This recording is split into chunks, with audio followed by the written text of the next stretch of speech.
Glórias ao Filho de Deus,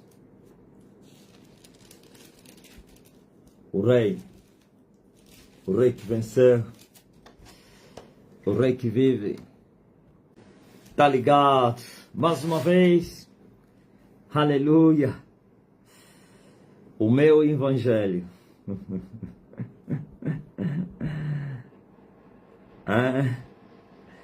Eu acho que o tempo de se escandalizarem terminou, né? O que vocês acham? Será que eles se enfadaram de mim? Falaram e se cansaram? Ou o que aconteceu então? Cada palavra que eu falava entrava no escrutínio. Eles escrutinavam. Quando eu falava o meu Evangelho, isso é antigo. Eu estava trabalhando com a Panda e eu falava aos meus colegas, o meu Deus. Eles ficavam escandalizados. Me chamavam de oportunista, ambicioso, orgulhoso, soberbo. Deus é para nós todos. E você anda a dizer que é teu Deus. Nosso Deus. Se eles tivessem muito conhecimento, eles até poderiam me levar na Bíblia e iam dizer, Jesus disse, Pai nos ensinou, Pai nosso que estás no céu.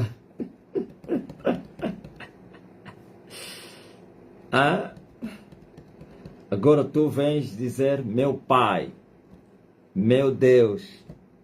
E eu, sabe, lhes respondia como os meus colegas, como é que eu vou dizer meu Deus se eu não sei quem é o teu Deus? Eu conheço o meu Deus, por isso estou a dizer meu. Agora o teu, eu não lhe conheço. Eu não posso dizer nosso. Sabe lá se o teu Deus é o diabo? Nós todos somos filhos de Deus. Eu dizia, na altura era menino na fé. Mas ainda assim tinha argumentos. Eu dizia não, nem todos somos filhos de Deus. Filhos de Deus são os nascidos dele. São os que vivem sua palavra. Vocês não são filhos de Deus, não. Vocês são filhos do diabo. Você está nos amaldiçoando? Não, amaldiçoa como? Eu não estou amaldiçoando ninguém, eu estou a falar a verdade. Quem fala a verdade não merece castigo. Por isso eu falo, o meu Deus, porque eu conheço ele. Agora, vocês querem que eu diga o nosso Deus? E se o vosso Deus é outro? Como é que é? Como é que eu vou considerar nosso se eu não sei quem é o vosso Deus? Então, isso que vocês viram, que começou a acontecer nos quadrinhos das minhas palavras, não é coisa nova. Eu vi isso na Yurden, vi isso no Alpha 5, vi isso entre os pastores das outras igrejas, quando me tornei pastor, e ainda tenho visto isso. Então, os meus pronunciamentos são esquadrinhados. Só que eu vi, parece que talvez eu que não estou a ver, eles ainda continuam a questionar. Por isso não devo falar o que eu não sei. Eu, como não vou procurar saber o que eles estão a dizer, talvez eu que esteja equivocado. Eles ainda continuam à espera. Tem um miúdo lá no Wings que tem uma página. Entra em todas as lives, está nos grupos. Só fica, segundo me falaram aí no rapaz, que é do Wings, fica à espera de alguma coisa que é para ele publicar. Quando eu falei dos homens aí do Wish e do governador e outros, ele na hora, cortou já. Ele é rápido. Não espera a mensagem terminar ou o live terminar. Cortou já, publicou já na página dele. E ele solicitou posicionamento das pessoas lesadas. Ou então faladas por mim. Pressionava o coitado dos camaradas. E que ele queria que me respondesse, fazem alguma coisa. Será que dessa vez também vão me deixar impune? Dessa vez não vão dizer nada. Olha o que ele falou. Incitava, ele ficava no lugar do Simba. Vocês conhecem a história do Simba, né? O Simba que fica no meio, incita o hipopótamo e incita o elefante. E ele no meio, à espera da pancadaria para zombar o que perder a batalha. Só que sempre lhe ignoraram. Antes incitavam os falsos profetas, porque ele também é da igreja dos falsos profetas. Mas também amanhã me ouvir. Ele nunca vai escrever nenhuma mensagem. Ele fica lá como se fosse um lobo solitário que caça, ou então um leopardo, né? Que é estratega em se esconder e fazer o esquadrilhamento e depois atacar no momento próprio. Coitado do miúdo. O outro também era do São Tomé, que entrava em todas as lives. Aquele até era mais emocionado, afrontava. Esse não afronta. Esse nunca diga nada. Aquele quer ser famoso, procurando matérias polêmicas para publicar na sua página e ser seguido por multidões. Bom, eu disse que meus pronunciamentos, sinto, apesar que já me redimi, queria saber se isso é assim, mas parece que agora pouco se importam, pouco respondem, pouco comentam, pouco questionam. Bom,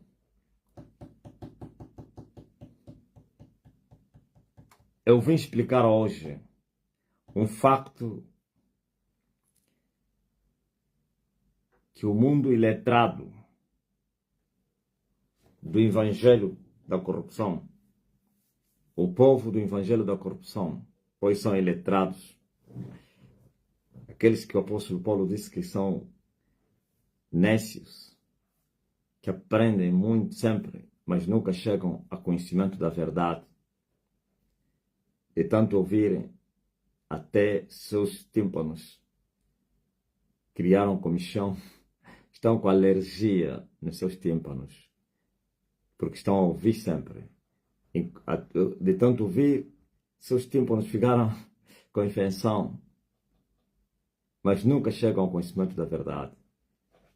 E se não chegaram ao conhecimento da verdade, então o nome deles é quem? São idiotas, tolos, insensatos. Eles foram manipulados, enganados e mostraram que eu era muito perigoso. Mas não acrescentavam se essa perigosidade consistia em quê? Essa estratégia de um homem manhoso, manipulador, especialistas em manipular mentes, como fazem os comunistas, deixando sempre as palavras incompletas para que as pessoas nunca chegam ao conhecimento da verdade, ou então não conheçam os fatos como eles são, que se deixam dúvida nas pessoas. Ele é muito perigoso. Bom, quem ouviu fica primeiro se perguntando, mas perigoso como? E depois ele próprio se responde, porque a palavra perigoso se aplica a homens maus, a homens assassinos, a homens violadores de mulheres, estupradores, pedófilos, homens que assassinam pessoas em série, mulheres, homens, como o Lázaro aí no Brasil, era muito perigoso, era chamado muito perigoso. Como Bin Laden, era chamado muito por causa das suas ações que eram perigosas para com a sociedade. Então, eles ao falar que eu sou muito perigoso, então estavam a querer insinuar no povo, nas pessoas, que eu era um ímpio, pecador, assassino, homem mau, tudo isso. Estuprador, violador, manipulador, roubador das pessoas. Mas eles são estrategas. Falaram muito perigoso e terminaram aí. não explicaram. E vou explicar porque que eles sempre terminam. Ele é muito perigoso. Terminam aí. E o povo tem medo também deles perguntar. Aliás, um povo escravo não tem liberdade nem de pensamento. Deixaram que eles próprios tirassem ilações erradas. Só que eles lavaram as suas mãos à inocência. Falaram muito perigoso e não explicaram essa perigosidade consistia em quê. Então, é como que disseram, não, eu não falei nada. Eu não falei que ele é falso. Eu não falei que ele é um assassino. Eu não falei que ele é um gatuno. Eles estão a pensar que podem se livrar das mãos de Deus ao não falarem abertamente ou então insinuarem as pessoas com uma linguagem subliminar. A palavra de Deus diz que Deus sonda os corações. Deus sonda as intenções dos corações. O facto de você não completar, você não pensa que ficarás impune. Deus já te sondou e sabe o que você queria falar. Deus sabe o que você não completou. Qual é a mentira que você está a ensinar às pessoas. Por isso, no dia do juízo, e não estou a falar do juízo final, não estou a falar no grande trono branco, onde o Emanuel estará sentado para julgar os vivos mortos. Não estou a falar isso. Estou falando no dia que você foi julgado. No dia que Deus, na pessoa do Espírito Santo, porque isso é blasfêmia contra o Espírito, vir te julgar, ele vai mostrar o que você não completou. Você deixou lá 3 pontos na mesma linha, né? Que nós chamamos, na língua portuguesa, reticência. Deus vai completar. Você queria dizer, você falou isso, não é que queria. Falaste isto. Vai completar o que você não falou nas pessoas. Mas que você sabia que as pessoas iam pensar assim. Ou deixaste que os demônios completassem na mente das pessoas. Você falou incompleto, os demônios foram completar através do raciocínio lógico. Até não digo lógico, ilógico, irreal das pessoas. Porque são idiotas, não têm um raciocínio lógico. O raciocínio lógico é para pessoas que têm o raciocínio completo, em plenas funções, ou então com o raciocínio perfeito. Agora você veja. Eles, eu acho que se cansaram. Se ainda não se cansaram, vão se cansar. Porque Jesus falou, não se pode esconder uma cidade edificada não é sobre.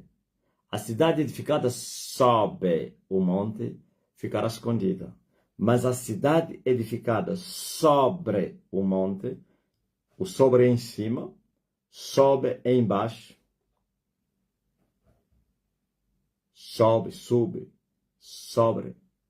Ok? Não se pode esconder uma cidade edificada sobre o monte, em cima da montanha. A cidade edificada em cima do monte, ninguém pode escondê-la. Agora mesmo estava a ter uma visão que eu chamei muito esquisita, mas tão real na sua interpretação. Eu vi um sol, mas só aparecia uma parte do sol, uma pequena parte. Não era muito pequena, mas mais ou menos um quarto, pronto. Um quarto do sol, é só dividir o sol em 4 partes, estava a aparecer. E as 3 partes não apareciam. Como acontece com a lua, né? Lua aparece metade e vai crescendo até completar a lua cheia. Mas aquilo era em cima. Não era embaixo, nem nas letras. Assim, a parte de cima estava a brilhar. Mas eu vi uma coisa também muito estranha. Eu vi nuvens densas, pretas, que faziam tudo para cobrir aquela parte. Eles passavam em cima da parte do sol que estava a raiar, mas parece que o sol se esforçava, ele passava a nuvem, cobria, aparecia na outra lateral. Quando a nuvem passava aí, a mesma parte aparecia no outro lado. Voltou a nuvem, passou, então, aquela parte fugia. Começou por cima, via a esquerda, via a direita, via embaixo. E aquele cenário terminou. Quer dizer que a nuvem não conseguiu tragar a parte do dia ou do sol que amanheceu. Mas também vi uma coisa a que seguiu. Eu vi um homem grande. Um homem grande, um homem de alta estatura no sol. E ele virava as costas para mim e ele olhava para o sol. Ou estava dentro do sol. Um homem no sol, de alta estatura, um homem cheio de músculo, grande, alto. E a minha visão terminou. Mas também, antes de eu ver esse cenário, primeiro eu vi um homem grande que levantou um outro homem que estava morto, com 2 dedos assim. Minhas visões são... Ainda bem que eu vos explico, né? Eu não complico, eu explico. Ainda bem que vocês também não estão como os discípulos, que não... Muitos estão nessa condição, mas muitos também têm compreendido o que eu tenho falado. Os discípulos de Jesus poderia lhes explicar uma parábola, eles não entendiam nada. Por isso, no fim, depois de Jesus ressuscitar, teve que abrir o seu entendimento para compreender. Antes não. Eu vi um homem alto. E ele tinha um cadáver. Um homem que morreu. Ele segurava com 2 dedos assim. Quer dizer, a força do homem era tão grande. Não é que ele estava segurando com 2 dedos como um desprezo, ou então que estava podre e tal. Não. Ele mostrou a sua força. Segurou um cadáver. Um homem que estava morto assim. Na minha visão, vi que ele estava morto. Ele levantou assim e me mostrou com ele. E depois a visão terminou. Só que este homem tinha um casaco peculiar. Vocês conhecem o casaco? Um casaco castanho. O cadáver. Quem já me acompanha já compreendeu tudo que eu falei. Tudo que eu falei já compreende. Só os que não me acompanham e vão ficar assim mesmo. Não vou explicar nada. Porque os filhos sabem tudo que eu estou a falar. Os filhos justificam a sabedoria de Deus. Nesse caso do Pai. Então, vamos ao que eu comecei a falar. Então, diziam que eu era, ou dizem, muito perigoso. Esse já é em espanhol, né? Muito perigoso. Mas que perigosidade? Agora eu vou explicar por que eles dizem que eu sou muito perigoso. Na verdade, essa perigosidade existe.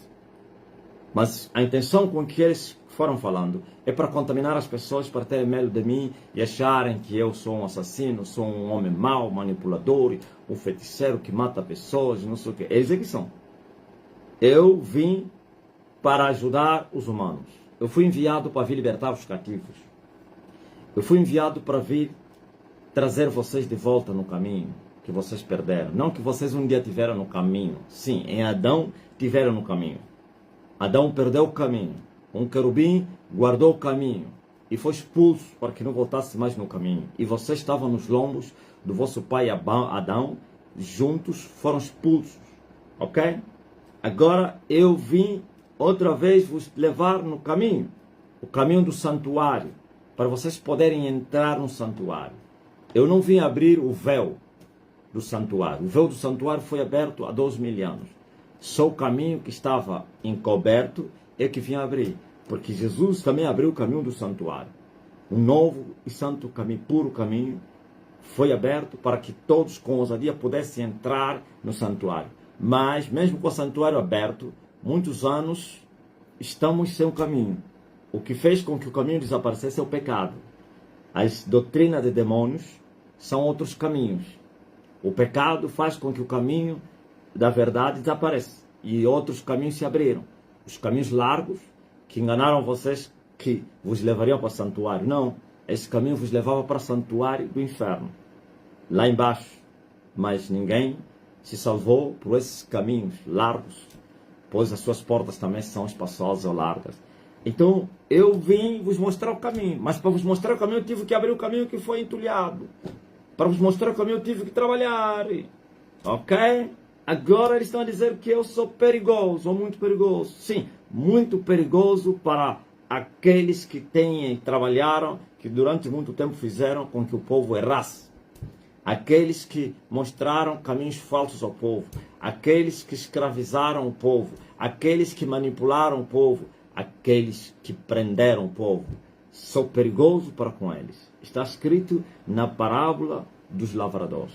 Um certo dia, Jesus Cristo contou uma parábola aos seus adversários, que eram inimigos de Deus, opositores, perseguidores da verdade, que eram os príncipes do povo, príncipes, sacerdotes, levitas, escribas, todos aqueles que dirigiam, que governavam Israel, todos aqueles que cuidavam do reino, não de Deus, do reino dos homens, de Satanás. E os homens eram os escravos, o bode, ou então as ovelhas de matança, e assim, em nome de Deus, eram apacentados para a morte. Como diz o profeta, ovelhas de matança, cujos seus donos matam sem piedade.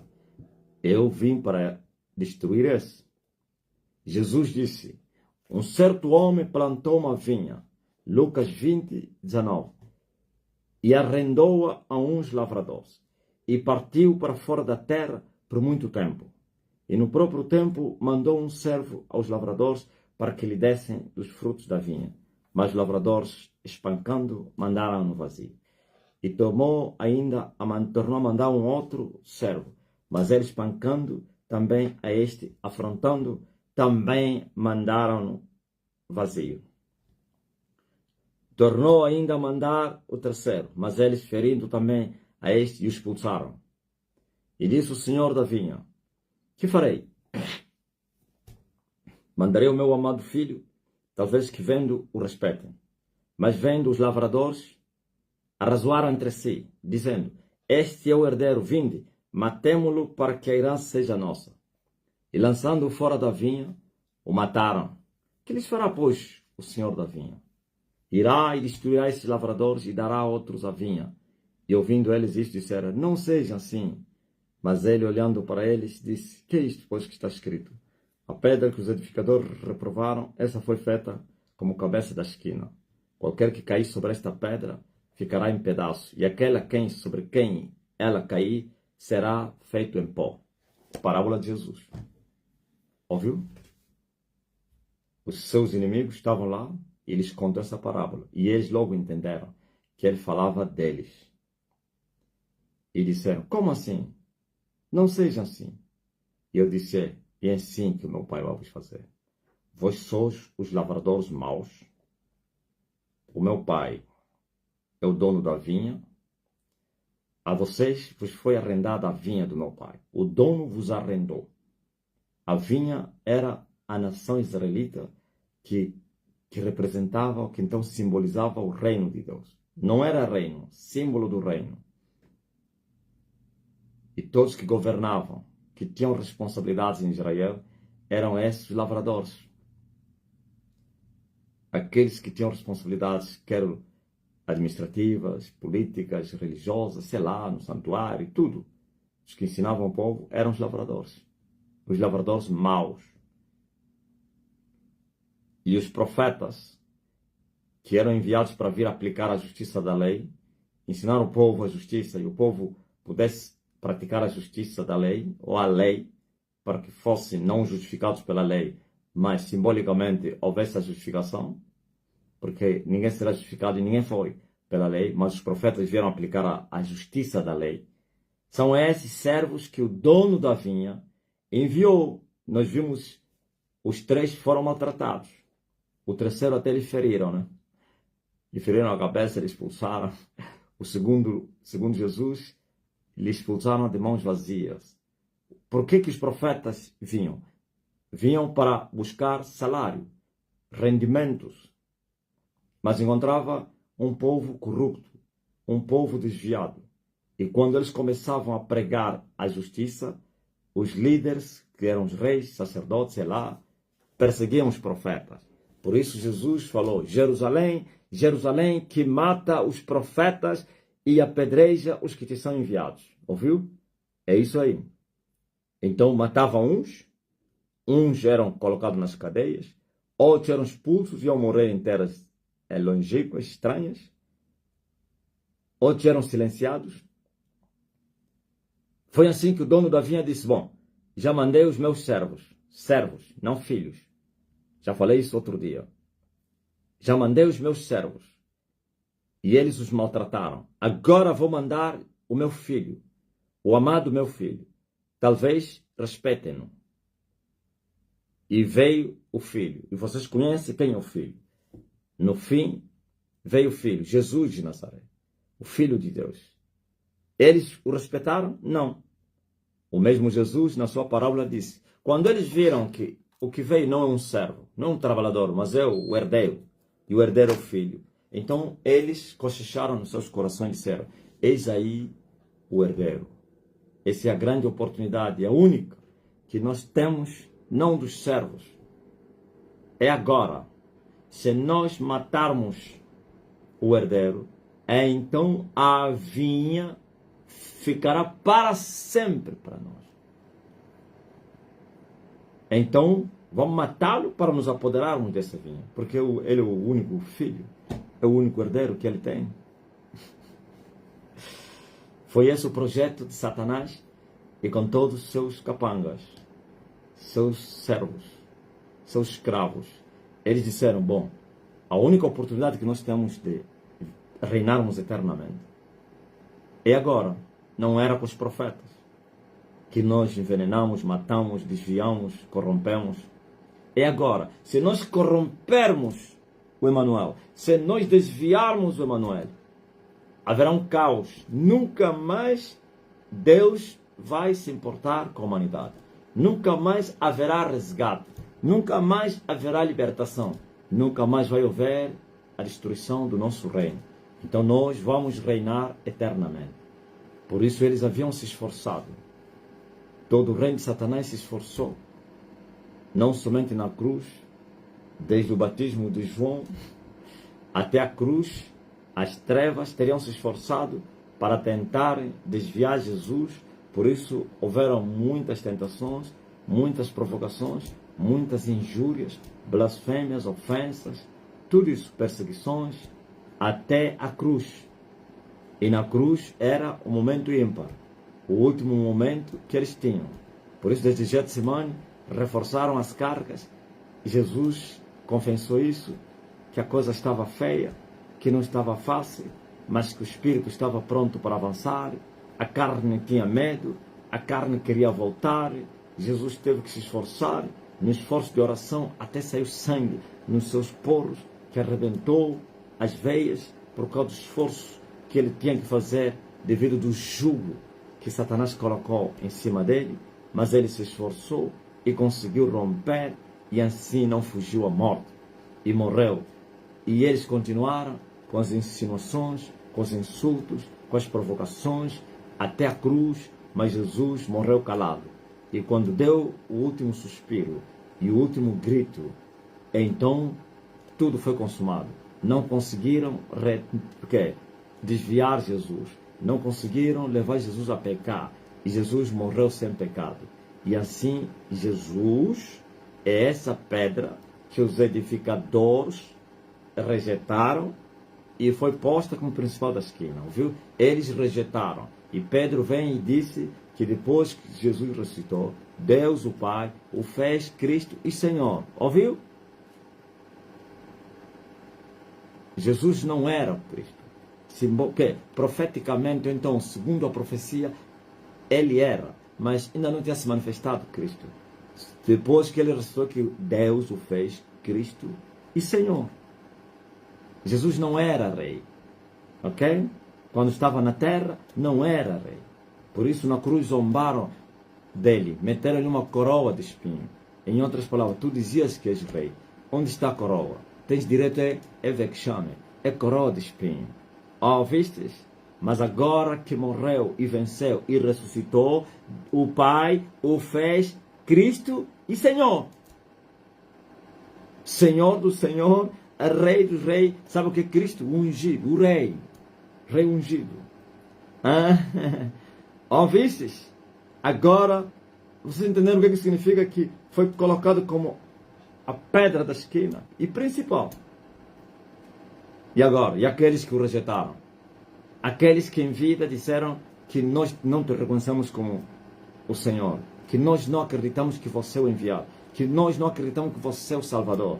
Agora, ele foi ungido, foi exaltado soberanamente. É-me dado todo o poder nos céus e na terra, e Deus o coroou. Então, veja agora o que Jesus fala. Depois que eles arrastaram o filho amado, o herdeiro fora da vinha, isto é, fora da cidade, e mataram-no, o que Jesus disse? O que vai fazer o dono da vinha? O dono da vinha é o Pai Celestial. A vinha é a nação israelita. Os lavradores maus são os príncipes do povo. E todos os príncipes, sacerdotes, levitas, todo governo eclesiástico, como vocês chamam hoje, governo eclesiástico, ou religioso, sei lá. Estes todos eram os lavradores que tinham desviado, ensinavam mentiras, mantinham o povo no engano, na mentira, e assim a nação não deu frutos. Por isso João, quando veio, é o que ele pediu isso. Arrependam-se, produzam frutos dignos de arrependimento. Não tinham isso. Agora você veja, o que é que vai fazer o dono da vinha? O Pai Celestial, por tudo isso que eles fizeram. Primeiro, não deram frutos. Roubaram os seus frutos. Desviaram a nação. Permaneceram assim. E quando mandou os profetas, a uns mataram, a uns despediram de mãos vazias, a uns expulsaram, feridos. Agora veio o filho, fizeram o mesmo, e pior ainda, porque eles reconheceram que, sendo ele filho, viu? Eles sabiam que Jesus Cristo era aquele que o povo esperava, não eles esperavam o diabo, tinham já feito pacto com Satanás. Eles esperavam o anticristo. Ouviu? Eles sabiam. Este é o herdeiro, vinde e matemos. Mataram-no, e agora o dono da vinha, o que é que vai fazer? E ele já fez isso. Essa parábola já se cumpriu em parte, mas em parte ainda não se cumpriu. Ou está a se cumprir agora. Já começou o cumprimento em parte desta parábola. Não terminou ainda. Fala ainda, como assim em parte? Sim, a primeira parte dessa parábola já se cumpriu. Mataram os profetas, ou então não deram frutos, mataram os profetas, apedrejaram os profetas, mataram o filho, arrastando-o fora da vinha, e depois disso, Jesus disse, o dono da vinha vai mandar os seus exércitos, vai destruir as vossas cidades, a cidade, vai derribá-la e vai tomar um outro povo, vai lhes dar a vinha. Isso já aconteceu para Israel. Depois que mataram Jesus, quantos anos passaram? E foram todos levados para o exílio. É isso aí. Vieram os romanos, cercaram a cidade, derribaram a cidade e cumpriu-se as palavras de Jesus. Quando ele disse, não vai ficar pedra em cima de outra pedra, derribaram até o templo. Começaram a procurar o ouro no templo. Começaram a remover os blocos. Pedra removida de cima de outra pedra. Em busca de diamantes, ouro, sei lá, prata. Tudo no chão. Nem mesmo Nabucodonosor fez isso. Tudo no chão. Aleluia. Isso é Roma que fez isso. Alguns anos depois da morte de Jesus Cristo, se cumpriu a palavra de Jesus. Não ficou pedra em cima de outra pedra. Mataram uns, outros foram levados no exílio, andaram lá na Europa muitos anos. Só vieram agora, em 45, depois do fim da Segunda Guerra Mundial. Só agora que vieram. Quando terminou a Segunda Guerra Mundial, depois que foram mortos, a espada lhes perseguiu, Hitler os matou aos 6 milhões, a Igreja Católica lhes assassinou alguns deles, os europeus, os reis, os perseguiram, até a Segunda Guerra, o maior número foi morto aí, milhões e milhões nos centros de concentração, nos fornos de gás, sei lá onde, morreram lá com fome, E depois que terminou a guerra, Hitler é derrotado. A Inglaterra e os Estados Unidos trouxeram de voltas para a terra, mas ainda assim não voltaram para o dono da terra. Voltaram para a terra, mas não voltaram para o Senhor. Continuam sempre com seus feitiços, suas idolatrias. Mas pronto, não é isso que eu queria falar. Eu disse que em parte. Agora, o que aconteceu? O reino saiu de Israel, que era simbólico, passou para a igreja. E a igreja começou com alguns primeiros judeus e depois para os gentios, claro. Poucos judeus faziam parte, os israelitas faziam parte da igreja. Serão os primeiros e alguns poucos foram se convertendo na caminhada. A maioria, essa multidão da primeira colheita são gentios. Ouviu? Agora eu disse que em parte. Vamos na segunda parte. Como é que está a igreja? A história de Israel se repetiu na igreja. Assim como Israel se corrompeu, também a igreja se corrompeu. O mesmo que o dono da vinha fez com a sua vinha, também vai fazer. A diferença é que ontem foi o Pai e hoje é Jesus. Jesus é o dono da igreja. E o Pai é o dono de Israel. Amém? A nação israelita lidou diretamente com o Pai. Ou então, aquela foi a dispensação do Pai. E a graça é a dispensação do Filho. E a graça é a igreja. O reino. Estão a entender? Agora o dono da vinha já não é o Pai. É o Filho. E o Filho agora enviou um grande guerreiro. Ele sozinho. Não precisa muitos. Mas ele está a recrutar muitos também. O Filho enviou o seu guerreiro. Desta vez veio bruto. Muito brutal. Violento. Terrível. E eles dizem, muito perigoso. Sim, mas você não explica. Perigoso em quê? Vocês agora vêm explicar por que é perigoso. Quem é esse que o Filho enviou para vir destruir esses lavradores maus? É quem? É Elias. Sou eu. Elias! Ouviu? Jesus me enviou, vai. Mata todos os lavradores maus. Entrega vinho a outros que vão dar frutos. Preste bem atenção. Escutem muito bem o que eu vou vos falar. Vocês, primeiro, vos enganaram. Muito perigoso. Não vos explicaram em que consiste a perigosidade. Eu vou explicar. A perigosidade existe em juízo de Deus. Em Ele implementar o juízo de Deus na terra, destruindo aqueles que têm destruído a terra, limpando a era, destruindo os destruidores da terra, os carcereiros, os lavradores maus, desde a política até aos falsos profetas, porque sempre o mundo foi governado assim. Cauda, corpo, cabeça. Ou então, membros, corpo, cabeça. Ok? Estão a entender? Membros, corpo, cabeça. Aí forma o reino. Os dois reinos, quer do diabo como de Deus. Membros, corpo, cabeça. No reino de Deus, cabeça é Cristo, corpo é a igreja, os membros são os filhos de Deus, que formam esse corpo. Estão a entender? E no reino de Satanás, os reis da terra são a cabeça, a prostituta mãe é o corpo, e as prostitutas filhas são os membros. A terceira parte do reino. Tem a terceira, tem a segunda e tem a primeira. E agora? Elias não veio para poupar ninguém, desde a cauda até a cabeça. É despedaçar a serpente, até cortar-lhe a cabeça. Aleluia! E vocês não explicam isso, você se esconde atrás de linguagem subliminar. Ouviu? Perigosidade sim, para destruir aqueles que têm destruído. o povo do Senhor. Vocês custaram muito caro. O preço da redenção foi muito caro, muito caro.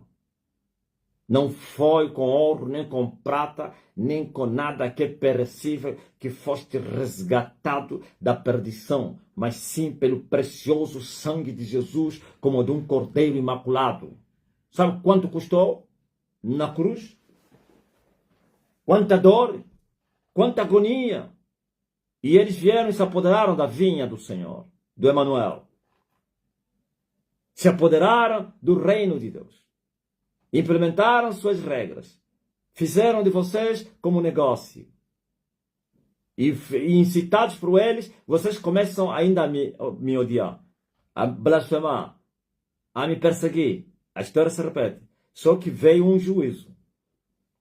Eu não vim para morrer para ninguém.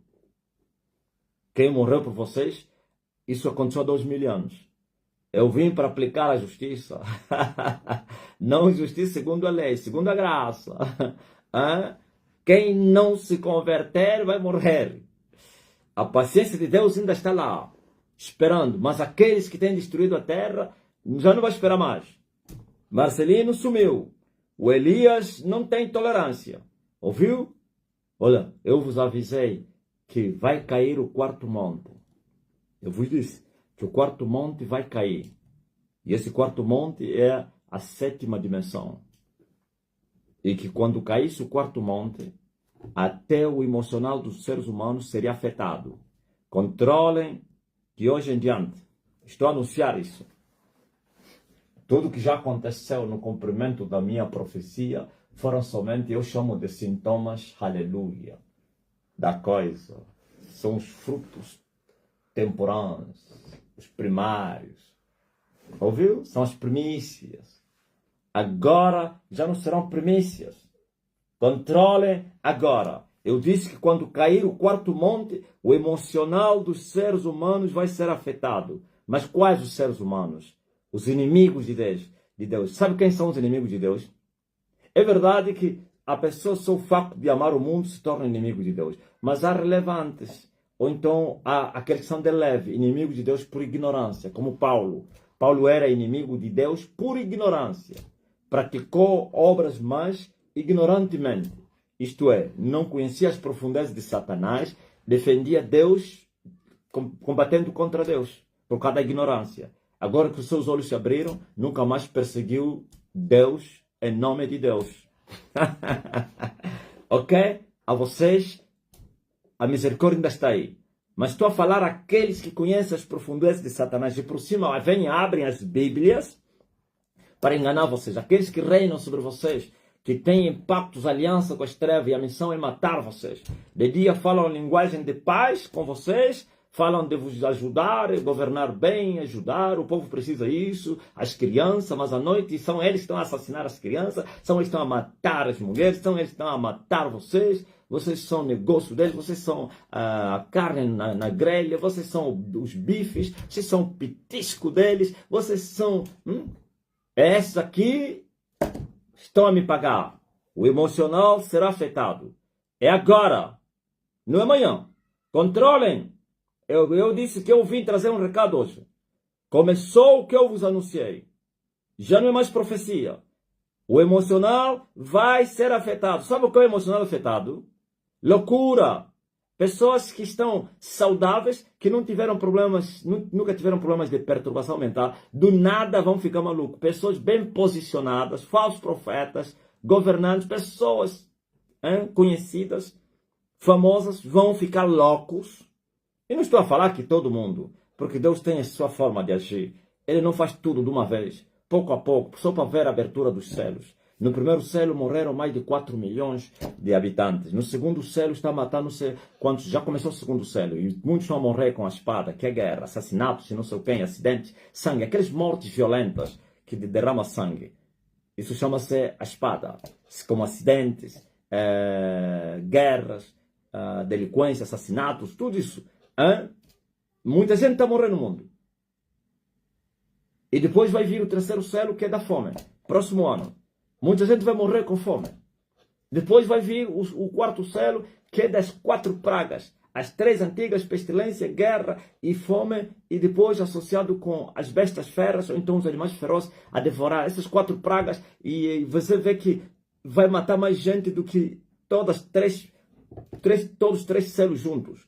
Mais de não sei quantos bilhões de pessoas vão morrer.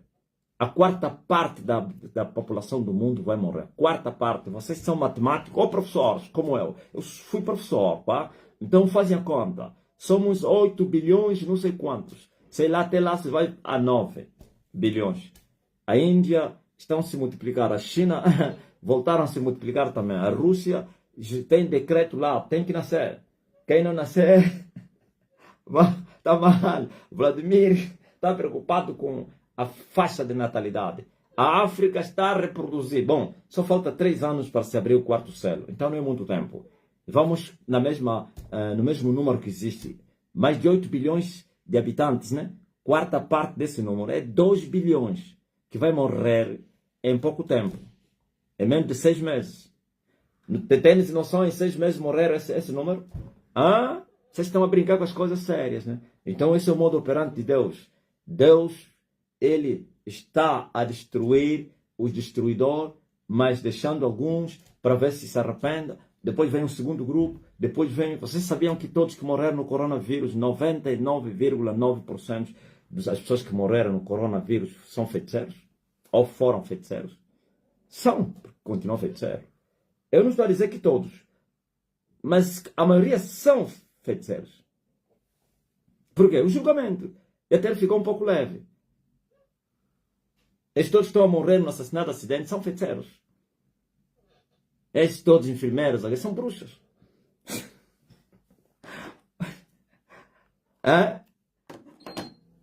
Ainda vão morrer mais.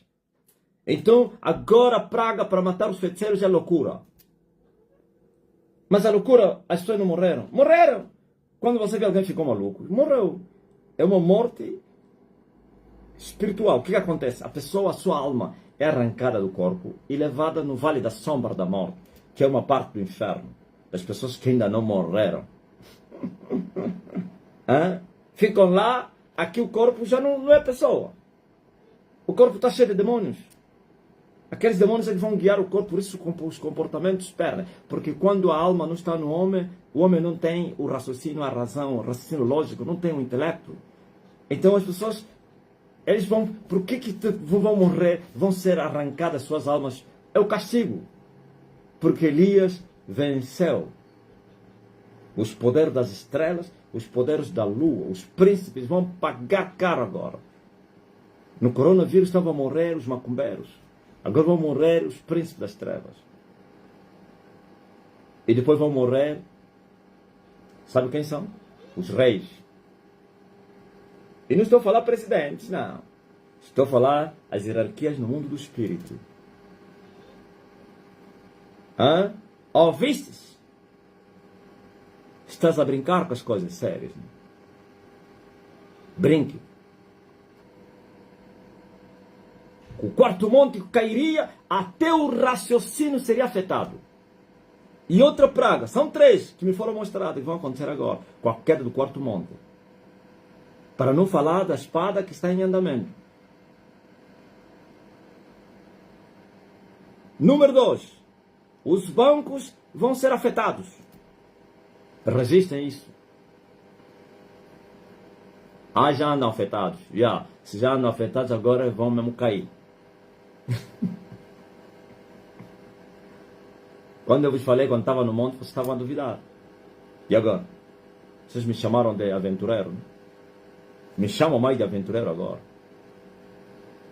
Loucura! Falência dos bancos. Número 3. Elias vai começar a destruir os centros da macumba. Vocês não entenderam, né? Quero vos explicar. Me foi revelado, quando cair o monte, Elias começará agora a destruir os centros de macumba. Olha as 3 pragas da queda do... Só o 4º monte. E temos 12 meses para derrubar o 5º monte. Você vai dizer, mas esse que ele está chamando de monte o quê? Você é um ignorante, não sabes nada. Estou a falar aos antigos, aos filhos que já conhecem. Você fica só no meio.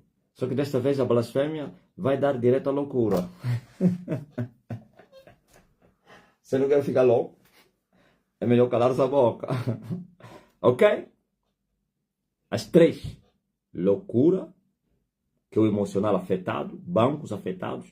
E número 3, destruição dos centros de macumba. O que você chama de centros de macumba? Não, estou a explicar porque que eles vos enganaram que eu sou muito perigoso. Que essa perigosidade existe. É isso. Eles têm que acrescentar. É para eles. Você não precisa ter medo. Só deve temer se andares em pecado. Se você fugir para Elias, que tem as palavras da vida eterna, você escapou. Centros de macumba. O que você chama de centros de macumba? É só na casa do Charles Bois, do papai Kitoko, do papai Jamé, Colette Lela, ou do Machuda, ou do centro de macumba lá em Cabinda, no Is, na Lunda. Tem muitas mamãs aí, muitos papais, pai dos santos, que estão a fazer tratamentos. É só isso? Isso também. Mas não é só. Todas as igrejas desviadas são centros de macumba. Todas as igrejas cujo fundamento não é Cristo, mas é o mundo. Quando é que uma igreja tem um fundamento? O mundo. Quando o seu fundador é satanista ou é um bruxo. Ele fundou com truque de igreja, mas é uma carnificina. Como é que é? É um matador, é uma cadeia, uma CCL para prender as pessoas. Ok? Isso é tudo que está desviado é centro de macumba. Tudo que não tem Deus é centro de macumba. Por quê? Porque eles tratam com coisas espirituais. Só que as coisas espirituais que eles tratam com ele não é da parte de Deus. À noite eles vão no cemitério fazer invocações, buscar poder e não sei o quê. Vão fazer pactos e feitiços. E depois de dia venham, abram a Bíblia para enganar os idiotas. Para dizer que Jesus. Então são centros de macumba. E o povo que está lá não sabe que estão a adorar ao diabo. Que estão a servir a Satanás. Só os seus príncipes é que sabem. Os líderes, os presidentes, os pastores. E não estou a dizer que todos os pastores. Há pastores que estão a servir a Satanás, como falei agora de Paulo. Há pastores que, na sua ignorância, estão a servir ao diabo sem saberem. Eles pensam que estão a servir a Deus. Esses aqui vão despertar, esses vão acordar, as escamas vão cair como caiu dos olhos de Paulo. Eles vão entender o que eles não entendiam. Eles vão se converter. Eles vão fugir. Vão se vir se esconder na cidade do refúgio.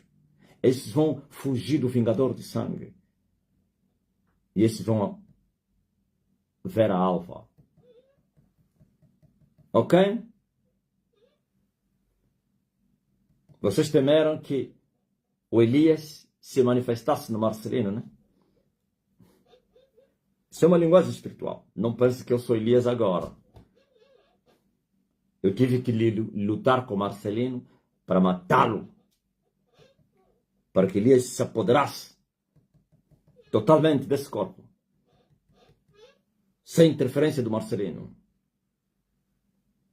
Elias não é da terra, é do céu. O Marcelino é da terra. Cheio de graça, cheio de verdade. Ok? Então, preste bem atenção.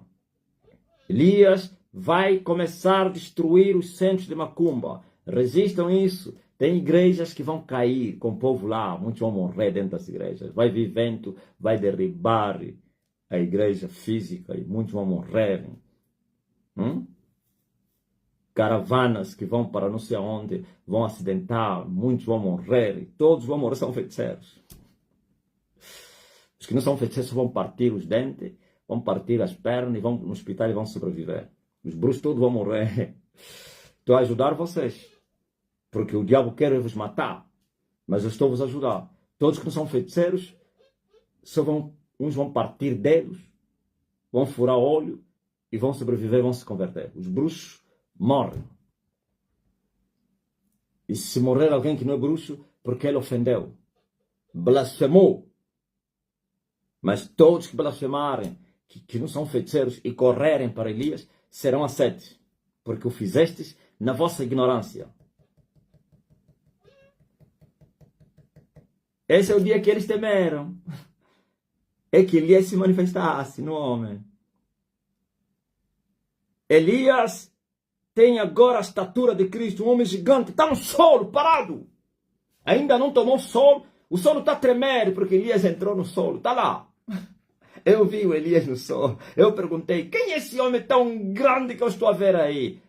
E a resposta veio do céu e me disse, este é o Elias, que entrou no sol, se apoderou do sol. Como? Elias, sim, uma parte do sol está apoderada. E agora, a partir dali, vai marchar no sol. Ah, vai marchar, marcharei, sem oposição. Tinha oposição, estou falando espiritualmente falando, oposição com Marcelino. Com Marcelino você ficava à frente dele e tirava a espada. O Marcelino é assim, o Marcelino tinha que se esforçar para te derrotar. O Marcelino levava, entrava, agora Elias não. Elias, o inimigo, Elias está a chegar, está a fugir. Eu vi esse dia que saí do vale. Eu vi esse dia. Tudo isso que estou a falar já me foi mostrado antes. Eu esperava esse dia em que eu sairia do buraco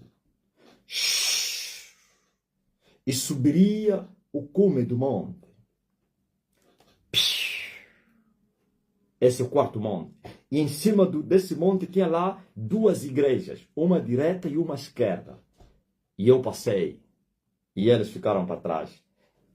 Depois daquelas duas igrejas que estavam no cume dessa montanha, eu vi reta, uma linha reta, tudo plano. E eu vi os poderes das trevas, das dimensões que seguem, fugiam antes de eu chegar. Porque estava a vir um homem em chama, com a espada na mão. Se já não é Marcelino, é Elias, ouviu? Tá mal! Vocês agora vão saber quem é que está a falar na terra. Eu vou vos mostrar quem é o Elias. Muito mais bravo do que aquele Elias do Monte Carmelo. Está vendo? Muito mais bravo do que o Elias no deserto da Judeia. Que repreendeu o rei e disse, não convém casar com a tua cunhada. Muito mais bravo do que aquele que disse, o Deus que responder com fogo, esse é o verdadeiro Deus. Aquele que disse aos pecadores israelitas, até quando ficareis ou andareis entre dois corações? Se Jeová é Deus, deveis segui-lo. E se Baal é Deus, então sigam a Baal. Aquele Elias que afrontou uma nação, aquele Elias que afrontou o rei, aquele Elias que afrontou os profetas de Baal, aquele Elias que sentenciou todos 400, os matou lá, nenhum sobreviveu. Aquele Elias que matou o capitão com seus 50 homens e o outro capitão com outros 50 e que perdoou o outro capitão com 50 porque se prostrou. Este é mais bravo do que aquele. Aquele que disse, se eu sou homem de Deus, a vida que se leva, nenhum dos dois levou. Nenhum. Para não vos falar de outras coisas. Muito bravo. O primeiro que subiu no sol, vivendo, sou eu. Entrei. Glory to God. E agora vocês vão me conhecer. Vocês estão me chamando de... Vocês diziam que eu era muito perigoso. Não, eu era perigoso. Agora é que serei muito perigoso. E daqui a 3 anos e meio serei muitíssimo perigosíssimo. São as 3 fases. Sim. Quando Marcelino alcançou as estrelas, se tornou perigoso. Agora, o Marcelino alcançou 7, morre, dá lugar a Elias, se tornou muito perigoso. Marcelino acabou. E quando Elias sujeitar, aleluia, todos os montes, os 4 ventos do céu, e ir ferir o 8º monte, então será seu nome Eu não sei. Aí os do português aparecem. Depois de muito perigoso. O que é que veio? Acrescente aí. Muitíssimo perigosíssimo. Amém? É limpar a era e a juntar os trigos. Uma diagonisa da Assembleia de Deus falou no filho dele. E ele disse: vai para a igreja de Elias e ele vai te curar. E esse filho disse: como assim? Assustou. E ele falou: meu filho, escuta muito bem o que eu vou te falar. Há muitos anos que estávamos numa roda de oração. E todos estavam lá, sabem. E eu fui tomada. Aquilo que eles chamam de Espírito Santo, que não tem nada. Porque os demônios também revelaram Cristo. Os demônios não revelaram Jesus? Revelaram. Eu sei quem é você. Como os malucos têm revelado demônios, bruxos. Fui na África do Sul, 2 bruxos pararam. O outro deu... Eu, como não entendo inglês, não entendi o que ele falou. Mas eu sabia, no espírito, entendi, estava a lhe mostrar, é ele. O homem é esse. E o outro estava espantado. Sabe como os ingleses admiram, né? Os sul-africanos. Falam como? Yuri. O outro assustou. Eu estava embora passar, fui tomar meu café. Estava a voltar do coffee, cruzei dois velhos sul-africanos. O outro lhe deu toque. Ele fez assim: olha, o homem está aqui. O outro assustou, olhou, falei: ah! Eu falei: só mesmo, se estivesse a falar inglês, eu ia lhes responder. Mas só falei em português: só mesmo eu. Vim passear. Vim passar férias aqui, na vossa terra. E quando à noite foram lá me atacar, aqueles demônios aí, tá vendo? Aqueles aves aqui em Angola não existem. Que tem coruja, tem mocho, tem não sei o quê. Chegaram, a madrugada eu estava a orar. Começaram a fazer barulho. Eu levantei a cabeça e disse: ei, prestem atenção. Vocês vão me entender em português. Eu estou a vir então de Angola, onde estão os fortes. Quem é você? Oh. Como é que é? Eu estava falando Tsatsa é Lunda. Como é que se chama aquele tribo aí?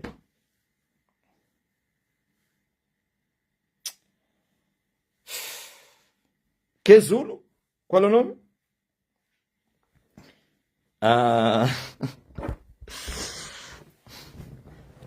Estou a esperar até que vocês me dizem.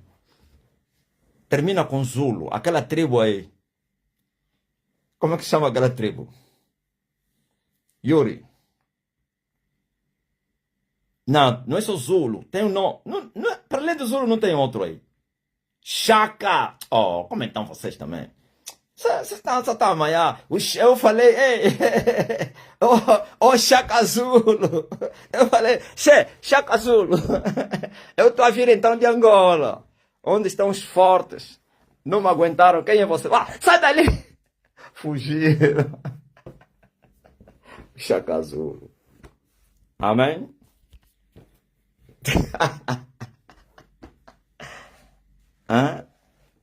Eu vou agarrar o tchá-tchá-choco. Tchá-tchá-choco. Vou lhes fazer como estou a fazer os de Cabinda. Estou a vir aí. Aleluia. Chaka Zulu. Então, essa mulher falou no filho dele.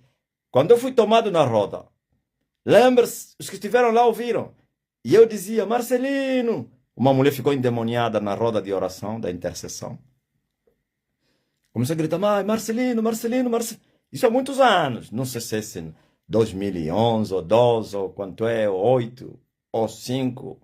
Marcelino, Marcelino, Marcelino, Marcelino. Sabe que lá nessa igreja, quando alguém começa a profetizar, todos calam para ouvirem. Marcelino, Marcelino, Marcelino, aí na Viana, o Marcelino, na Viana, o Elias, Elias já está em Angola, é o Marcelino, mas ele ainda vai se manifestar, se mover como Marcelino. Ai, o dia que Elias se manifestar nele, ai da terra. E agora? Se você está se mover, ó, diagoniza. O Elias já se manifestou. Eu vou me chocar. Eu não expliquei o que é que significa. Ah, já expliquei, né? Casa de Macumba é tudo que é igreja do diabo. Esperem agora, hein? Quando eu vos visitar lá dentro, vou soprar ventos, as paredes todas vão cair em cima de vocês. Mas esse homem assim, sim, é o juízo de Deus. Não vos falei. Vocês não entregaram frutos ao dono da vinha. Agora o dono da vinha veio para vos matar e vai entregar a vinha a outros. E esses outros vão dar frutos.